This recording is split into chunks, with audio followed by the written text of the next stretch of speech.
Sabi ko pala kay mama, gumising kami ng 5:30 para maglakad-lakad. Nahirapan akong gumising ng 5:30 kaya ayan, past 6 na.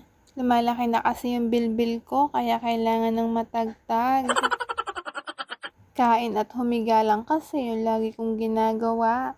Hindi na pala ako nagpalit ng damit kasi maglalakad-lakad lang naman kami. Nag-ipit lang pala ako ng buhok para malinis tayong tignan. Medyo maliwanag na rin pala kaya hindi na nakakatakot maglakad-lakad. Habang naglalakad-lakad kami ni mama, may kakwentuhan pa siya. Kakalakad ko, medyo nagutom na nga pala ako. Buti na lang, doon sa order ko kahapon na alaking may natira pa, kaya eto aalmusalin ko. Tuwing day off ko kasi, madalas nag-order ako ng McDo. After ko naman pala kumain ng kanin, eto naghahanap lang ako kung anong pwede kong i-dessert. Eto pala, nakita ko yung pepero, naging grocery pa namin last week, kaya eto na lang yung kakainin ko. Sabi pala ni mama, pupunta daw yung lola ko at mga kapatid ni Papa kaya eto naglilinis lang siya ng tilapia. Dito pala siya sa likod namin naglinis para nun hindi malansa sa may lababo. Pinalinis na pala ni Papa ko yung mga tilapia pero si Mama nililinisan pa rin niya. Hindi ko pala natanong kung magkano yung kilo ngayon ng tilapia. After pala linisan ng mama ko yung tilapia, isusunod na rin niya yung mga hipon na nabili rin ng Papa ko. Isisigang pala ni mama ko tong mga hipon tapos yung isda ipiprito lang niya. Kumuha pala ako ng lagayan ng mga hipon na nalinisan na ng mama ko. Gusto ko pala sa hipon ay yung linis na linis para hindi ko nalalasahan yung lansa. Pinapanood ko rin pala kung paano maglinis si mama ng hipon para nun kapag nag-asawa ako, kabisado ko na. Asawa na agad, wala pang ang jowa.